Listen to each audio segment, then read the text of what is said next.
NL Jumbo, à savoir Toine Kasteleins, et le Norvégien qui nous fait vraiment très forte impression en cette fin de saison, c'est Amund Grøndal Jansen, qui d'ailleurs tout à l'heure a été victime d'un coup du sort, une crevaison, et ça ne l'a pas empêché, malgré la petite trentaine de secondes qu'il avait concédé, de parvenir à faire la jonction tout seul sur les 9 compagnons d'échappée qui roulent pourtant à une allure très élevée, vous le voyez, parce que derrière, eh bien, le peloton chasse. L'écart était d'1 minute et 18 secondes à 60 km de l'arrivée. À 50 km, il était tombé à 1 minute 01.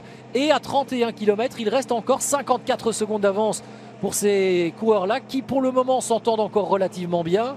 Notamment les 2 coureurs de la formation Quick Step Floors et Wanty Group Gobert, qui sont les formations les plus nombreuses, avec aussi l'Auto NL Jumbo. Ceux-là donc prennent leur part de boulot.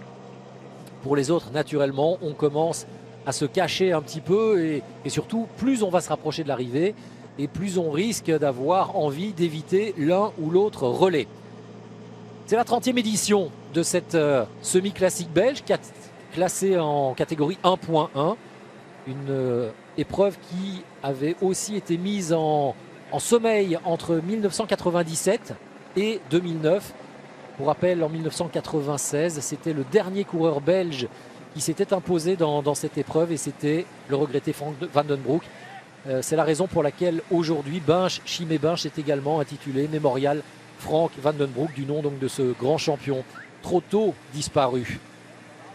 On est bien sûr sur le circuit final, un circuit, je vous le disais, de 16 km 200 à parcourir un peu plus de 4 fois.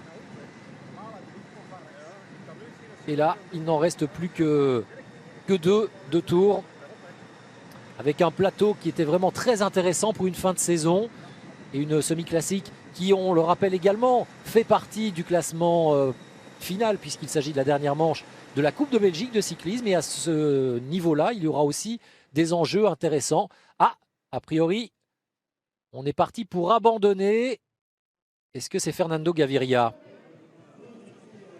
Il me semble avoir vu, avoir reconnu le sprinter colombien de la formation Quick Step Floors, mais je n'en suis pas certain du tout. Ce sera à confirmer en tous les cas. Je vous disais donc que ce parcours de 16 km 200 recèle plusieurs difficultés, essentiellement des pavés, mais également un faux plat montant très, très compliqué à négocier à quelques centaines de mètres seulement de l'arrivée. C'est là que généralement se fait la différence.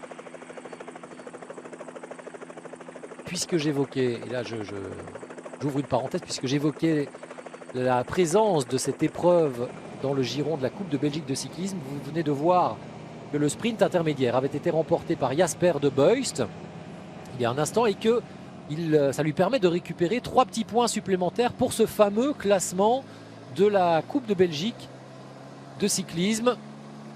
Un classement dans lequel pour le moment, eh bien, on avait Kenny De Haas qui était solidement accroché à la première place, mais Jasper De Beust étant de ceux qui peut encore aller le rechercher. Et alors je suis en train d'essayer de faire maintenant une petite remise à jour du classement, une réactualisation plus justement du classement.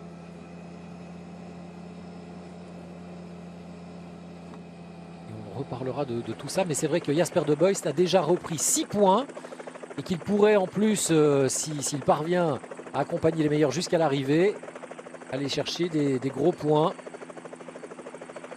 dans le cadre donc de cette Napoleon Games Cup. L'écart, vous vous en rendez compte, il ne diminue plus, au contraire, hein. Devant, on fait vraiment plus et mieux que de la résistance. Et un très beau travail aussi de l'équipe de l'Armée de Terre qui vient ici pour empêcher toute collaboration. Derrière le coureur de la formation Top Sport baloise.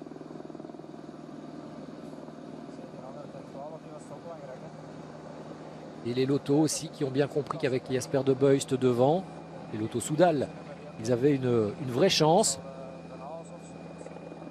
Et eux aussi cadenassent un petit peu la course. comme les Quick Step. Donc on va dire que les deux, voire les trois plus fortes formations ici, l'Auto NL, l'Auto Soudal, Quick Step Floors, ont des cartouches à l'avant et de nombreuses cartouches. À l'arrière, il y en a un qui doit lui faire la jonction éventuellement, si c'est possible. C'est Kenny De Haas que vous avez ici à l'image, le leader du classement provisoire de cette fameuse Coupe de Belgique.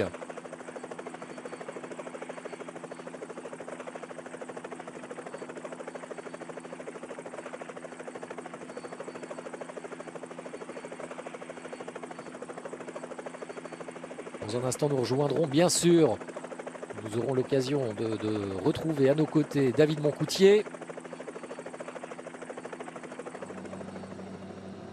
Et derrière, avec cet écart qui est repassé au-delà de la minute, j'ai un peu l'impression qu'on est en train de renoncer à l'arrière. Même la formation AG2R La Mondiale, qui fait pourtant figure aussi de prétendant à la victoire, avec notamment Oliver Nassen, qui a vraiment totalement le profil pour ce type d'épreuve. Et bien même cette formation AG2R La Mondiale semble un petit peu renoncer. Maintenant, elle travaille en tous les cas beaucoup moins et avec moins d'équipiers.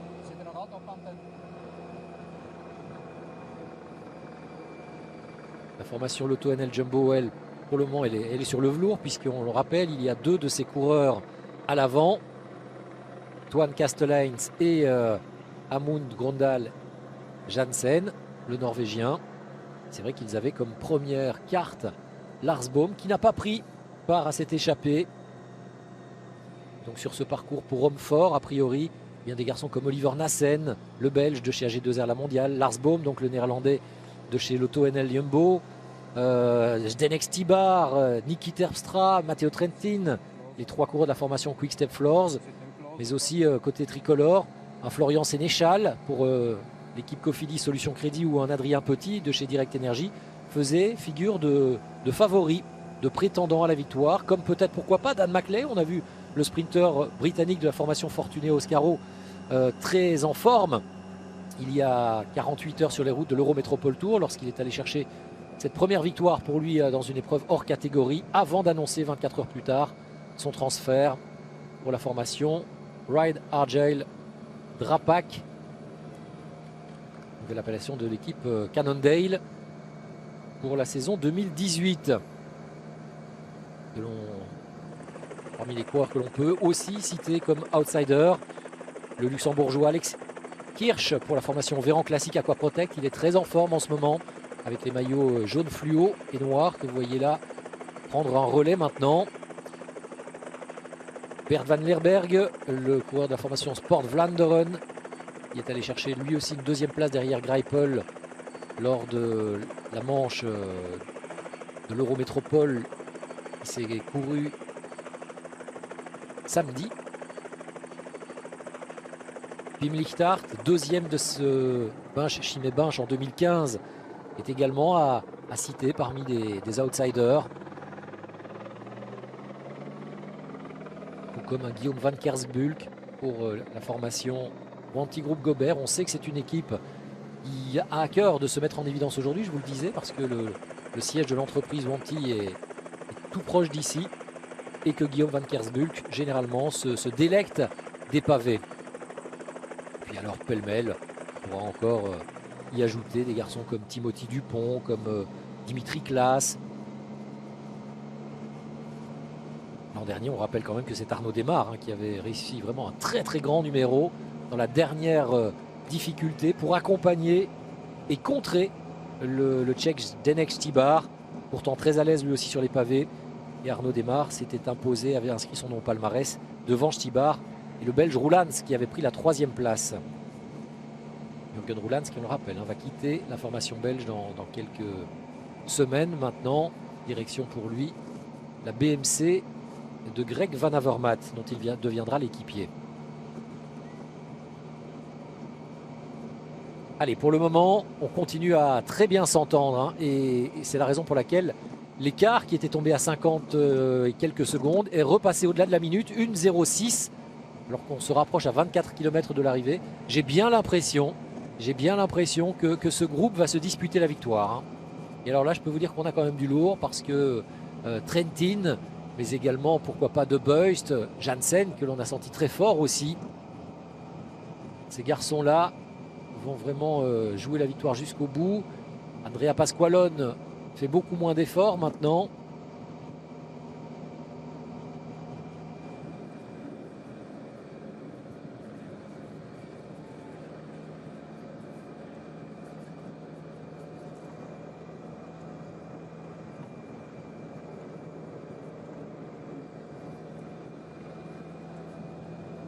Derrière, malheureusement pour lui, ce coureur ne sera jamais parvenu à sortir du peloton.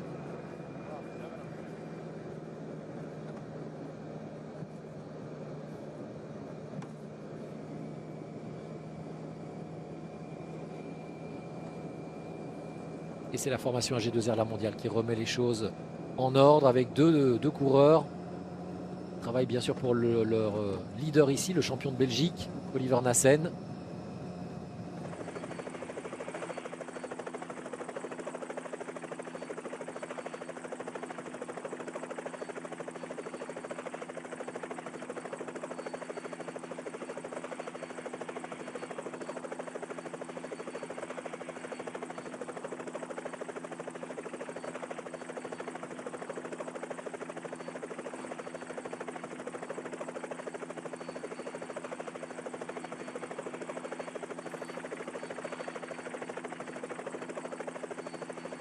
Là, le classement de la Coupe de Belgique dont je vous parlais tout à l'heure, enfin, m'est parvenu. Et donc, pour le moment, Kenny De Haas compte 7 points d'avance sur Jasper De Beust.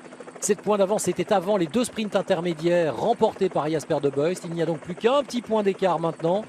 Autant dire que si Kenny De Haas veut inscrire son nom au palmarès de cette Coupe de cyclisme, cette Coupe de Belgique de cyclisme, pardon, il faut absolument qu'il revienne de l'arrière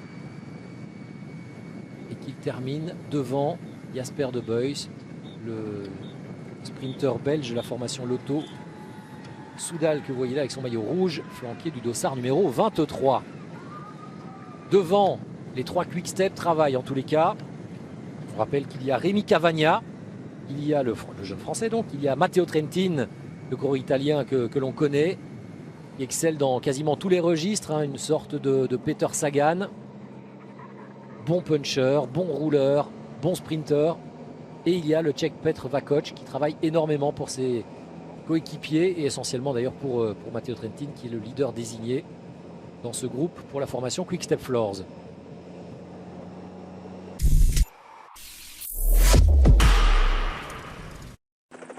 Je rappelle que d'abord le premier groupe qui s'était échappé dans cette 30e édition de Binche Chimay Binche était fort de 24 coureurs. 24 coureurs qui se sont réduits à 10 unités.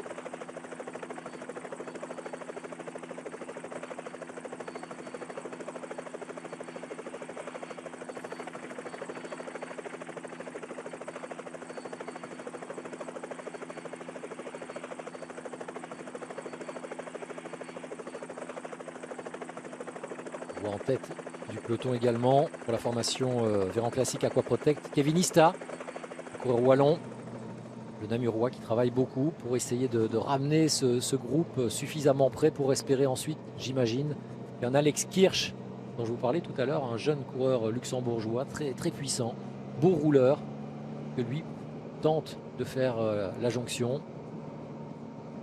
Mais pour le moment, ça n'en prend pas le chemin.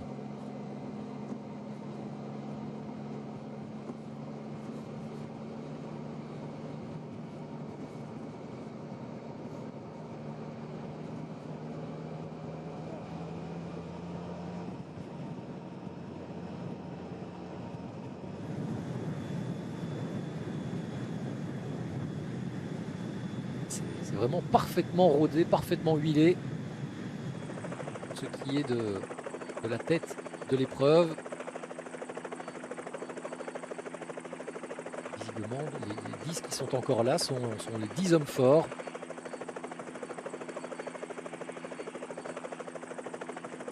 « 20 km encore à parcourir. Toujours plus d'1 minute d'avance. Et sur un parcours aussi compliqué que celui de ce circuit local autour de la ville de Binche. Allez, vraiment, je commence à craindre énormément pour le peloton.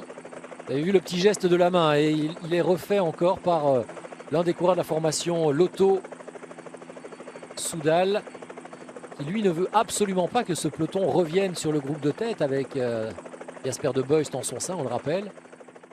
Regardez, en deuxième position, la voilà.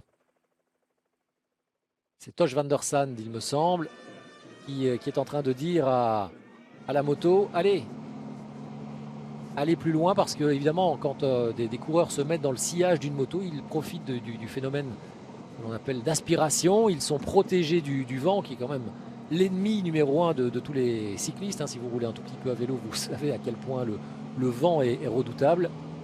Et donc dans le sillage d'une moto, naturellement, on peut rouler beaucoup plus vite, ce qui n'arrangerait pas du tout l'équipe Lotto Soudal, puisque devant, il y a l'un des leurs qui, plus est en position utile maintenant pour remporter le classement final de cette Coupe de Belgique de cyclisme. On en profite pour voir pour l'avant-dernière fois ce dernier kilomètre du circuit local. D'abord ce faux plat descendant. Et puis attention, les choses vont vraiment se compliquer, quasiment à partir de ce passage pour piétons. La chaussée recommence à monter. On va sur un vrai faux plat montant. Et qui va se transformer en arrivant pratiquement sur la grande place de Binche en secteur pavé.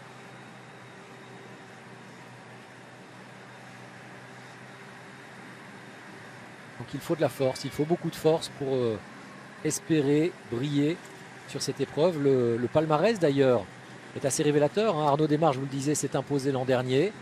Et puis avant lui, on a eu Ramon Sinkeldam, qu'il retrouvera d'ailleurs comme coéquipier au sein de la formation FDJ la saison prochaine. Zdeněk Stybar en 2014, pardon, Stybar. On avait eu Reinhard Janse van Rensburg en 2013, Adam Blythe en 2012, Rudiger Selig en 2011, Elia Viviani en 2010. Voilà ce secteur pavé en faux plat dont je vous parlais, à 500 mètres à peine de l'arrivée.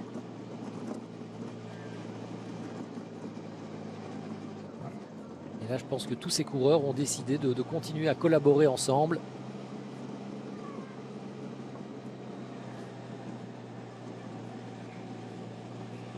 On ne cherche pas à faire la différence pour le moment.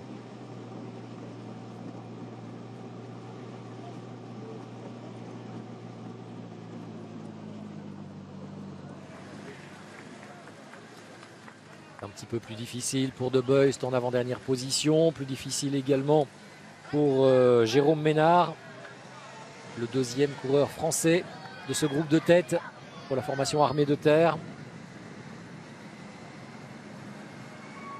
Mais tout le monde s'est accroché. On est revenu sur une zone de plat. Et là, on va arriver sur la grande place maintenant de Binche avec un nouveau secteur de pavé qui n'est d'ailleurs pas très très bon.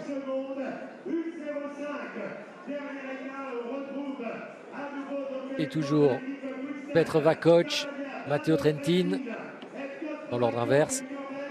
Et Rémi Cavagna aussi qui est là pour la formation Quick Step. On a Pasqualone et De Vriend pour les Wanty. On a Jansen et Kastelein pour la formation Lotto NL.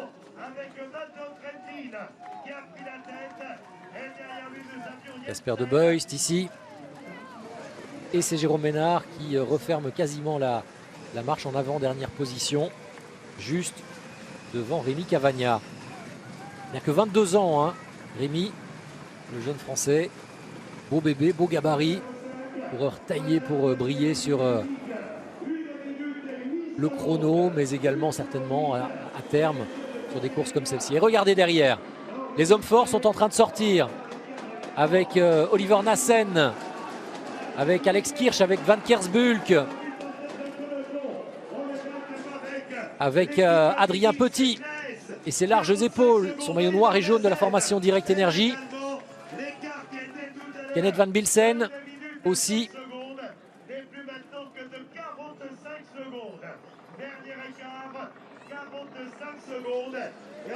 Zdenek Stybar qui arrive un petit peu plus loin.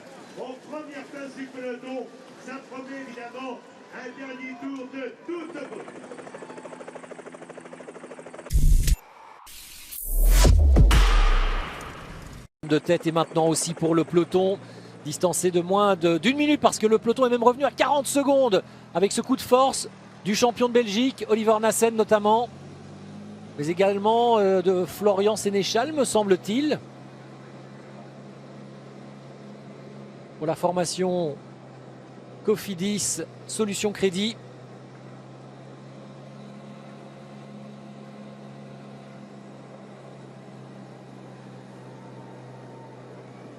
C'était pas Florian.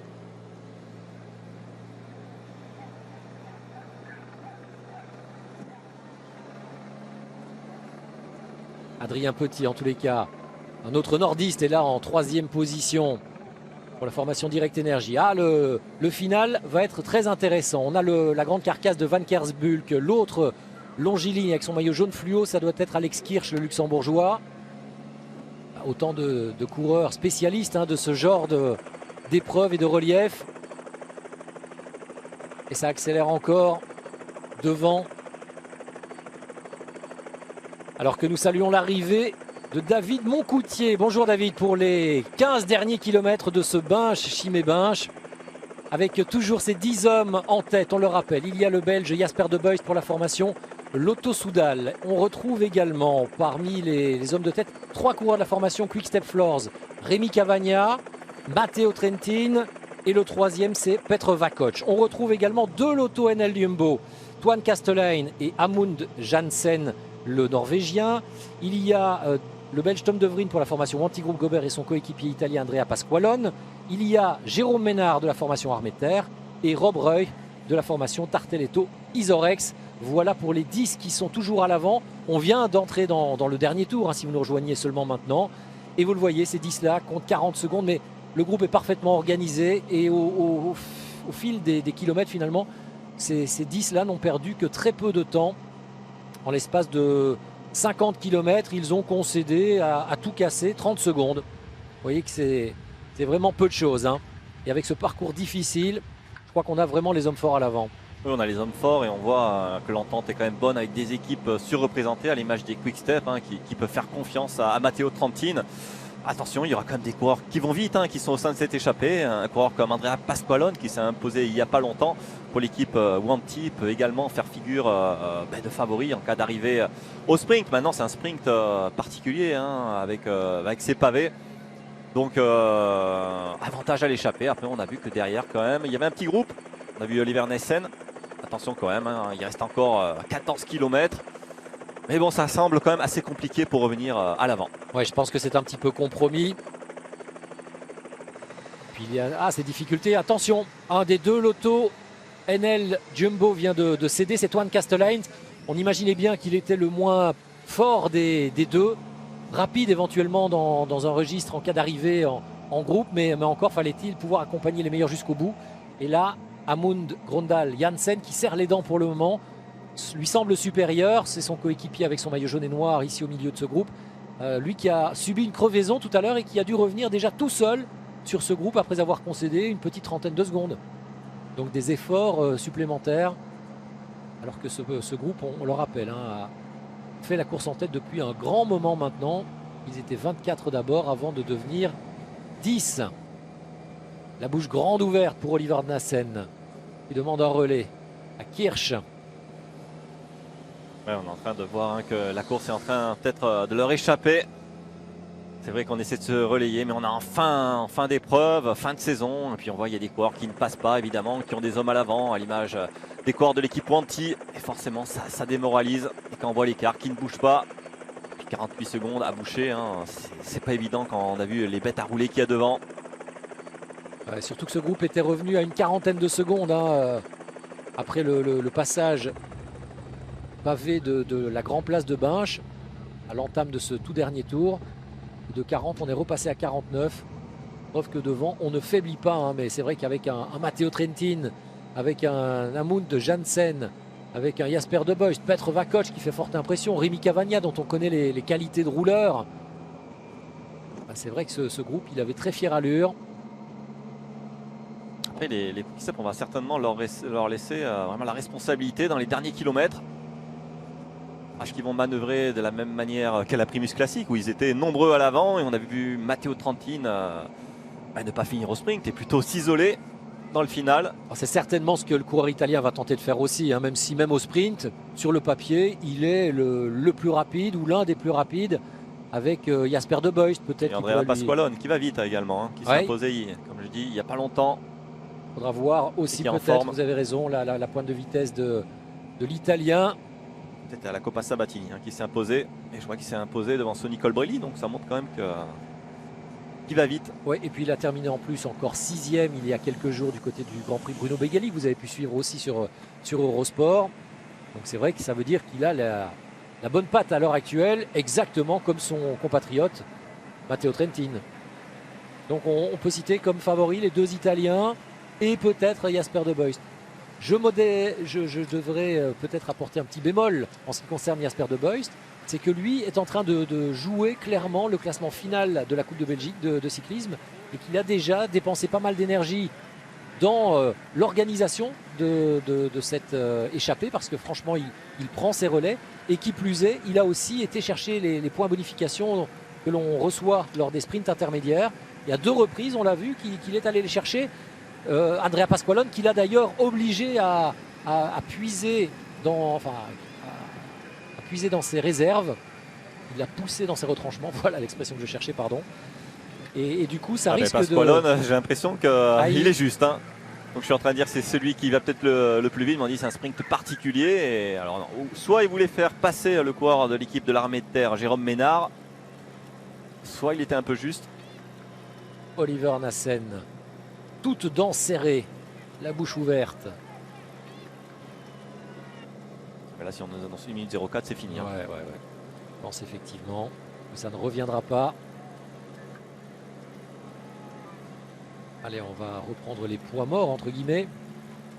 Les échappés du groupe précédent avec Toine Kastelein ici. La scène qui demande un relais. Il y a une épreuve qui se sera déroulée à vive allure. Hein, parce que vite. Normalement, l'horaire était prévu beaucoup plus tard. On est largement plus rapide que dans le meilleur horaire prévu.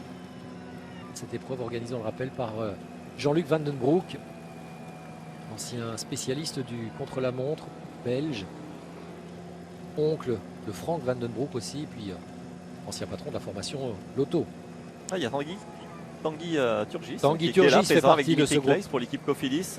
Exactement, Adrien Petit, Juan José Lobato aussi. On avait quand même des clients avec Pim Lichtart, avec Frédéric Bacart. Kenny Dehaas est parvenu à accrocher ce deuxième groupe avec Van Kersbulk. Avec des Turgis, il y en a entre Anthony qu'on a vu se faire battre de justesse à l'Eurométropole. Il a manqué 2 mètres pour s'imposer et remporter la plus belle victoire de sa toute jeune carrière. Jimmy à 23 Turgis, ans. Et maintenant Tanguy Turgis. Tanguy qui est quand même très impressionnant. Stagiaire, dans l'équipe Cofidis. Vous imaginez, on n'est pas sur une course facile du tout. Elle est longue, 195 km. Et Tanguy est encore ici avec quasiment les meilleurs dans la roue des Oliver Nassen, Guillaume Van Kersbulk.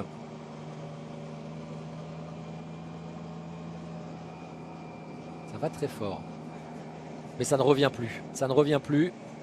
La messe est définitivement dite. Je pense, David, à 8 km de l'arrivée avec plus d'1 minute d'avance.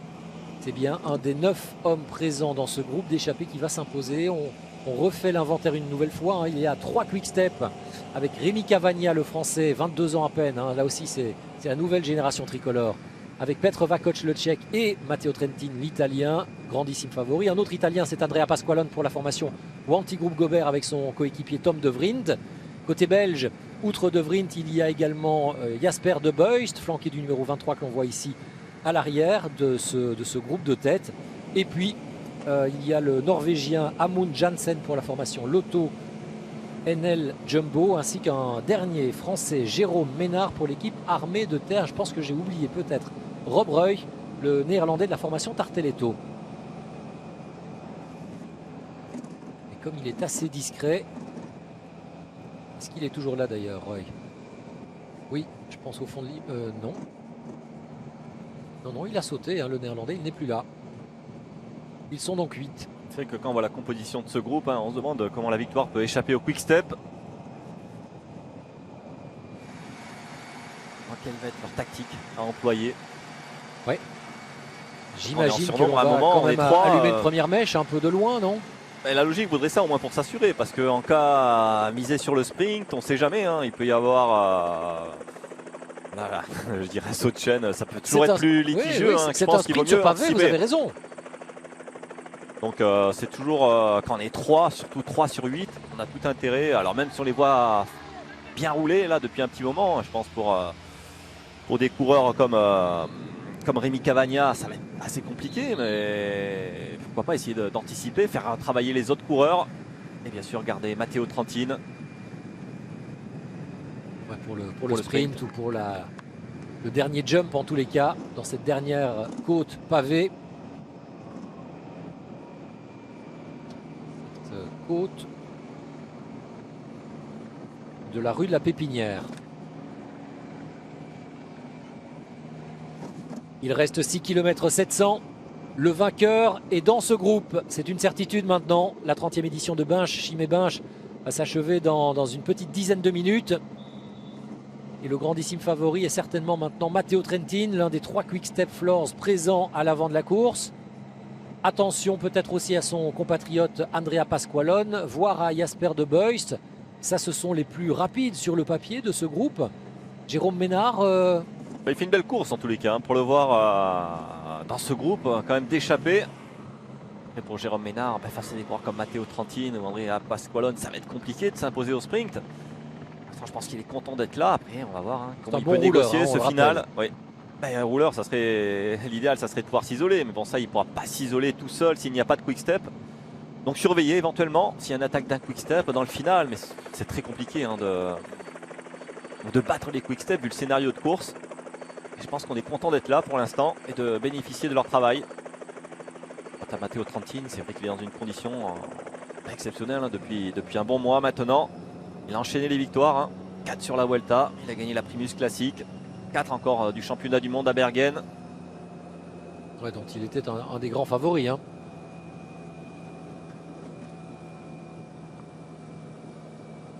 Heureusement pour lui, il est tombé sur des coureurs qui allaient plus vite et qui avaient réussi à passer les bosses, comme Peter Sagan, Alexander Kristoff notamment. Et Michael Matthews. Complète effectivement le podium. Adrien Petit était là, présent.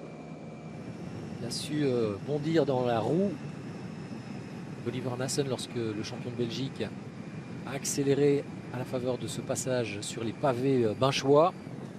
Et c'était trop tard. Et puis surtout devant, on ne s'est absolument pas ni désuni, ni désorganisé. Et on a visiblement encore un peu de force, suffisamment en tous les cas, pour tenir tête à ce groupe. Pourtant un groupe solide derrière aussi, quand on voit les rouleurs qu'il y a. Nassen, Petit, Van Kersbulk. C'est un groupe solide. Après, devant, ils sont encore plus solides, je dirais. Et l'entente est peut-être meilleure avec des sacrés rouleurs. Ils n'hésitent pas à se livrer à 100%. Notamment pour Matteo Trentin. Avec Rémi Cavagna, c'est un bon rouleur également. Trentin ne calcule quasiment pas pour le moment. On a l'impression vraiment qu'il fait le même boulot que ses coéquipiers, qu'il prend autant de relais. C'était d'ailleurs peut-être la condition sine qua non pour que cette échappée puisse avoir des chances d'aller au bout. Si on avait vu un Trentin s'économisant, naturellement que ses adversaires auraient commencé aussi à vouloir éviter quelques relais. Après, Matteo Trentin, il en a gagné tellement. Est-ce qu'il pourrait faire aussi gagner un de ses équipiers Il faut savoir qu'il sera l'année prochaine, il va quitter l'équipe Quick-Step, il sera dans l'équipe Orica. J'ai quand même l'impression qu'on court pour lui, parce qu'on le voit, Matteo Trentin, prendre le moins de relais à l'arrière. Il va remonter, mais c'est pas celui qui prend le plus de relais au sein de l'équipe Quick Step.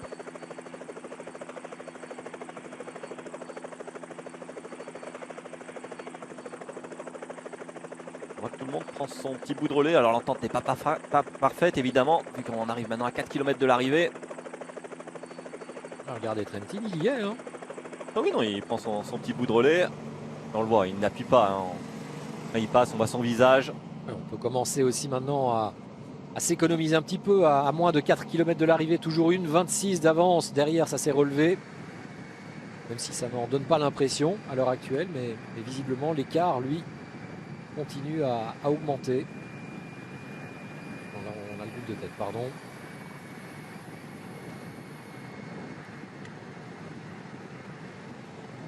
Il y a deux Wanty, alors eux aussi vont pouvoir peut-être miser sur une stratégie d'équipe.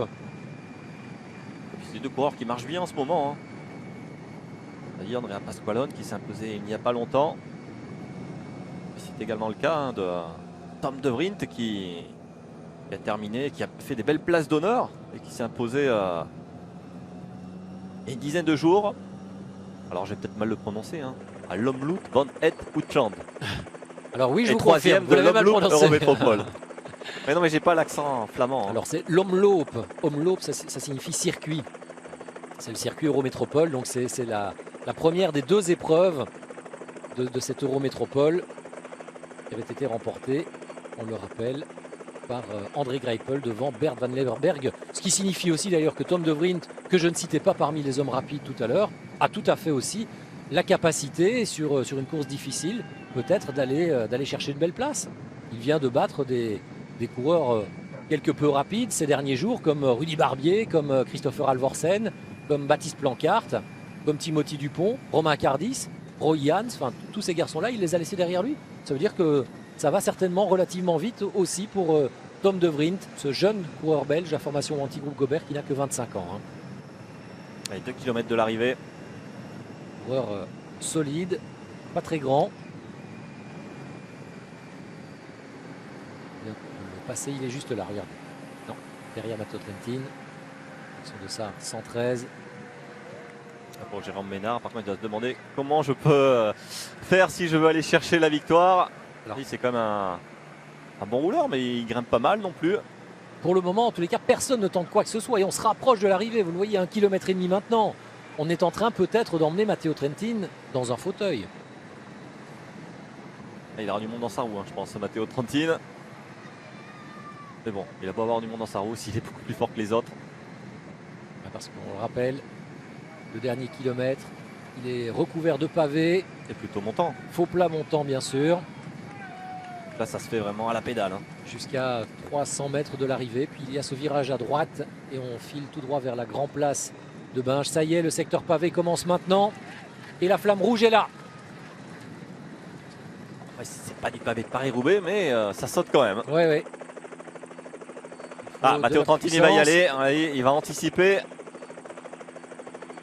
Jasper De Beust. Il s'est mis tout de suite dans sa roue. De Beust qui essaye de résister, mais pour le moment, Trentin semble fort, très fort. Il a pris 2-3 longueurs. Est-ce que De Beust va parvenir à résister, à revenir dans la roue de l'Italien? L'écart ils sont pas loin.